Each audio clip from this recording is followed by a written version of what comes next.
Galera, nos últimos vídeos estou comentando aqui com vocês, e talvez seja mais uma prova que 2021 não vai ser um ano fácil. A gente teve um dado sendo liberado que a nossa dívida pública aumentou para 89% do PIB, batendo o recorde máxima histórica, pelo menos do período contabilizado ali de 2006 para cá, de dívida pública. O que será que representa essa dívida pública e por que será que ela é tão problemática? Se você quer entender isso e muito mais sobre geografia, geopolítica, economia, enfim, né, tudo para você se manter sempre bem atualizado e entender esse mundão, já se inscreve no canal, deixa seu like e compartilha esse vídeo, que eu, professor Ricardo, conto muito com a sua ajuda. Tamo junto, belezinha? Se inscreve aí, hein, galera? Então tá. Vamos lá. Primeira coisa, quando a gente fala de dívida pública, vocês têm que entender que é mais ou menos como se o Estado ele fosse uma empresa. E uma empresa, ela conta os seus ganhos e ela faz as suas despesas. Isso é previsto na lei orçamentária anual, que é definida ali geralmente no comecinho do ano, tá? O Congresso discute, é aprovado pelo presidente. Olha, a gente vai ter essa arrecadação de impostos, a gente vai arrecadar isso, isso e isso, e a gente vai gastar tanto com saúde, educação, etc. Tal. Só que, assim como toda previsão, se você, por exemplo, é um cara que faz bastante a contabilidade certinho e tal, você sabe que às vezes pode surgir alguns imprevistos. Talvez, por exemplo, a sua fonte de renda, ou seja, os impostos, acabe ficando menor. Você é demitido e é contratado um emprego que pague menos. Pô, você vai ter que fazer uma revisãozinha. Ou então pode ser que, por exemplo, você tem um filho e seu filho ficar doente. Você não estava previsto isso, por exemplo, nos gastos. Aí você vai ter que gastar mais do que estava previsto. Ou seja, as contas públicas elas vão se alterando ao longo do ano. Caso o Estado, de acordo com essa lei orçamentária, não consiga honrar os seus compromissos, ou seja, ele está recebendo menos do que ele está efetivamente gastando com os benefícios sociais e tal, ele vai ser obrigado a contrair dívida. Que nem você, por exemplo, quando quer comprar alguma coisa tal, não tem dinheiro para pagar, você é obrigado a gastar, sei lá, conta de energia, etc. Você tem que pagar, senão vão cortar sua conta de energia. Então você vai lá, contrai uma dívida e paga isso. Isso é a dívida pública que o Brasil tem. A dívida pública hoje representa 89% do PIB, que é tudo que o Brasil produz ao longo de um ano, serviços, né, etc. É uma dívida bastante alta. Se a gente for comparar, por exemplo, com outros países emergentes, não numa situação tão... A nossa economia é muito grande, né? Mas países como o Chile tem 40% da dívida pública.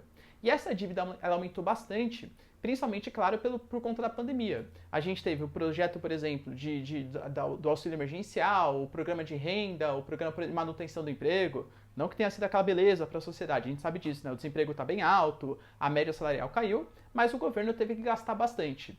Por isso, geralmente, né, se eu mostrar para vocês o gráfico, vocês vão perceber que esse aumento ele já estava acontecendo há bastante tempo, esse aumento da nossa dívida.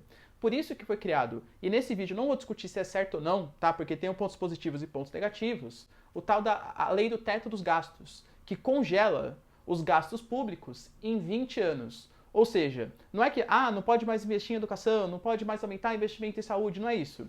Se você pegar tudo que o Brasil gasta ao longo do ano, você não pode aumentar além da inflação, porque a gente estava aumentando muito a nossa dívida. Então, caso você queira gastar mais com saúde, educação, etc., você vai ter que retirar de outros lugares. Talvez, por exemplo, com privatizações, pode ser, por exemplo, com reforma administrativa, reforma da Previdência, reforma tributária, enfim, né? Todas as coisas que prometiam ser feitas aqui no Brasil, mas acabam não sendo feitas para que a gente consiga investir mais em setores essenciais, sem aumentar ainda mais os nossos gastos, já que a nossa dívida pública está bastante descontrolada. Mas esse ano por que aumentou tanto assim, já que a gente tem o nosso lei de teto, né, o teto dos gastos? Porque a gente está num período de guerra, uma lei orçamentária de guerra, né, que foi definida, que a gente pode superar esses gastos públicos, não precisa respeitar o teto. Claro, tudo que seja destinado à pandemia, né, auxílio emergencial, essas coisas, não pode sair gastando com, sei lá, leite condensado, sem nenhuma crítica aos presentes, tá?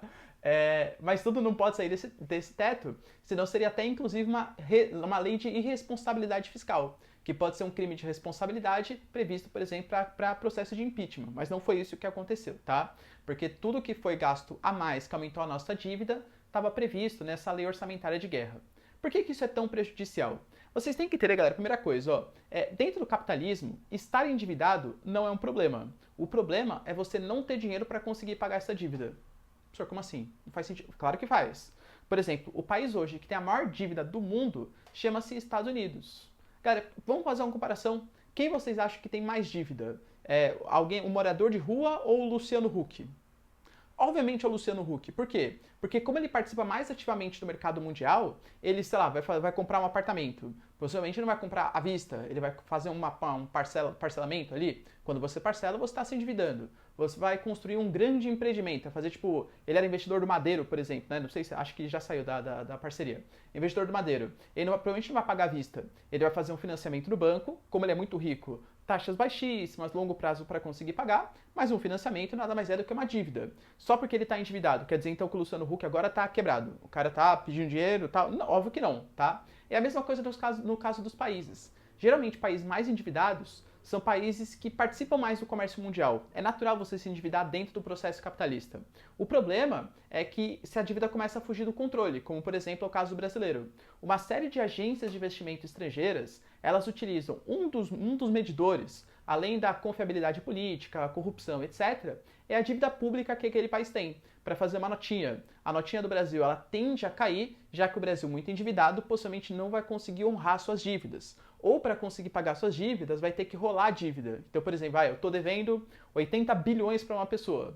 Pô, não vou conseguir te pagar. O que eu faço? Eu pego dinheiro emprestado com o banco, 80 bilhões, pago para essa e fico devendo agora para esse banco. A gente chama isso de rolagem da dívida. É uma coisa também bastante natural, mas que mostra que o país não está conseguindo honrar suas dívidas. Então, o que isso tende a gerar? Uma queda, por exemplo, da confiabilidade do país, agências de investimento deixam de recomendar o Brasil para investidores estrangeiros, os fundos internacionais que colocam bilhões, às vezes até trilhões de dólares nos países, vão deixar de colocar no Brasil, porque o Brasil não consegue, pelo menos não está mostrando para o mundo que consegue pagar suas dívidas, e a gente tem, ao mesmo tempo, o que poderia solucionar esse problema seria um país mais confiável. Um país que, independente de ser nacional desenvolvimentista, ser um país liberal, um país que está mostrando uma proposta econômica e política para ir para frente. A gente tem o Poder Executivo brigando com o Congresso, agora eleição também na Câmara, eleição no Senado, não existe uma proposta muito grande para o Brasil, e se a gente tem uma pauta liberal pelo Paulo Guedes, pelo menos por enquanto ela não foi colocada muito à frente. A gente teve uma reforma da Previdência e acabou, né?